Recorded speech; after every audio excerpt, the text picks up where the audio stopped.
उनसे भी पूछो तुम अपन को क्या समझते हो।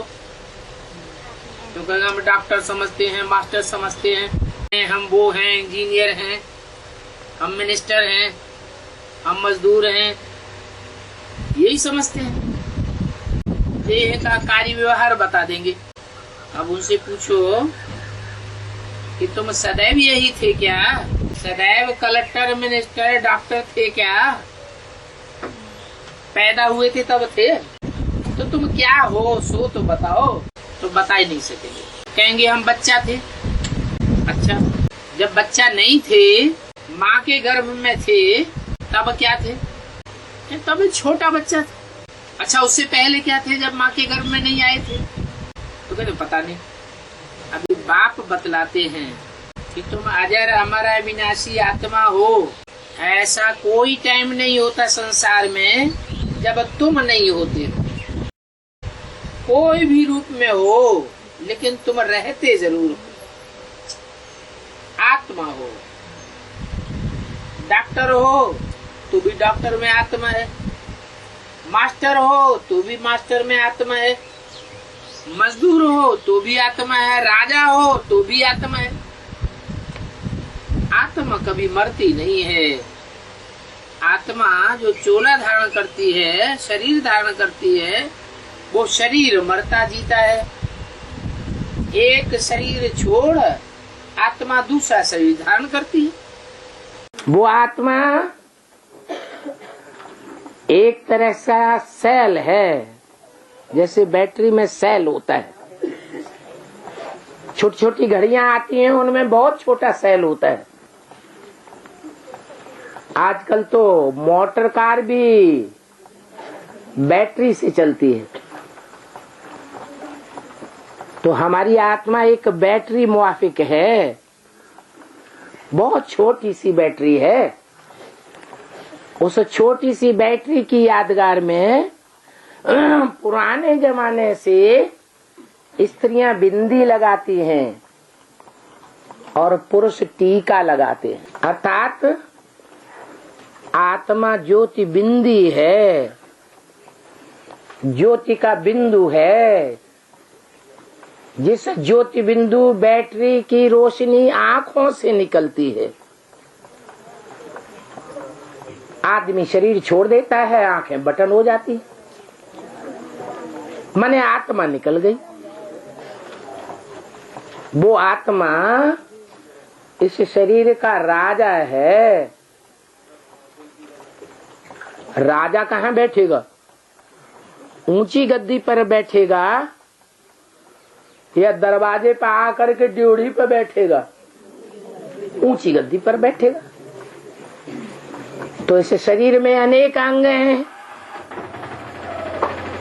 श्रेष्ठ अंग भी है, नीचे अंग भी है।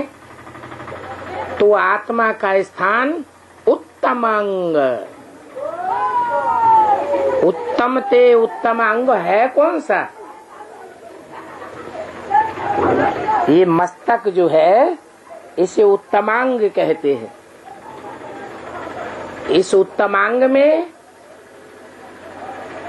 भ्रकुटी के मध्य में आत्मा रहती है,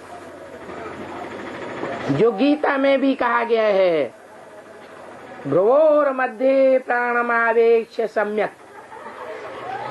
मनुष्य जब शरीर छोड़े तो भ्रकुटी के मध्य में अपने प्राण रूप आत्मा को याद करे। वो प्राण रूप आत्मा का रूप क्या है, वो भी गीता में बताया है। अणोरणीयान, अणु से भी अणुरूप यह आत्मा है। जैसे अणु होता है ना, एटम, उससे भी ज्यादा अति सूक्ष्म है।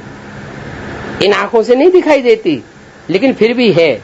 मलेरिया बुखार आता है तो डॉक्टर एक बूंद का टीका निकालता है, उसको शीशे पे फैलाता है। हम लोगों को कुछ दिखाई पड़ता है? कोई कीड़ा दिखाई पड़ता है? नहीं। फिर वो टेलीस्कोप से देखता है, मशीन से, तो उसमें कीड़े दिखाई पड़ते हैं। वो पहचान जाता है कि हाँ, ये कीड़े मलेरिया के कीड़े हैं। तो ऐसे ये बात नहीं है कि हमारी आंखें जिस चीज को देखेंगी उसको ही हम मानेंगे, और आंखें जिसको नहीं देखेंगी उसको हम नहीं मानेंगे? ओम माना मैं आत्मा मेरा शरीर, ये दो चीजें हैं। ये आत्मा ने कहा ओम शांति, अर्थात शांति मेरा स्वधर्म है। स्वधर्मे निधनम से परधर्मो भयावह। स्व माने अपना, धर्म माने धारण। अपनापन है, अपना क्या है? आत्मा के धर्म में मर जाए, आत्मा की स्मृति में, वो भी श्रेष्ठ है। परधर्म वो भयावह, दूसरे का धर्म स्वीकार कर लिया, वो जन्म जन्मांतर भयभीत करता रहेगा, दुखी करता रहेगा। पराधीन सपने सुखना कर विचार देखो मन माही। जो पराधीन होता है उसको स्वप्न में भी सुख नहीं होता है। तो क्या करना है? स्वाधीन, आत्मा के अधीन बनना है। मैं आत्मा हूँ, मुझे कैसे पता लगेगा मैं आत्मा हूँ? अब मैं कहाँ से आया मुझे पता नहीं है, मुझे कहाँ जाना है मुझे पता नहीं है, मुझे पता नहीं वो रास्ता कौन सी है, जिससे मेरे वो रास्ता कहाँ से है। Practice makes a man perfect. अभ्यासेन तो कौन्तेय वैराग्येण च गृह्यते। अभ्यास पक्का करो कि मैं आत्मा हूँ, मैं स्टार हूँ, मैं ये 5 तत्वों का शरीर नहीं हूँ। ये शरीर तो नष्ट हो जाएगा, मैं आत्मा तो फिर भी रहूंगी, मेरा अस्तित्व तो खलास नहीं हो सकता।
ज्योति का पुंज है, वो ज्योति, वो अणु, वो सितारा हमको याद करना है, प्रैक्टिस करनी है।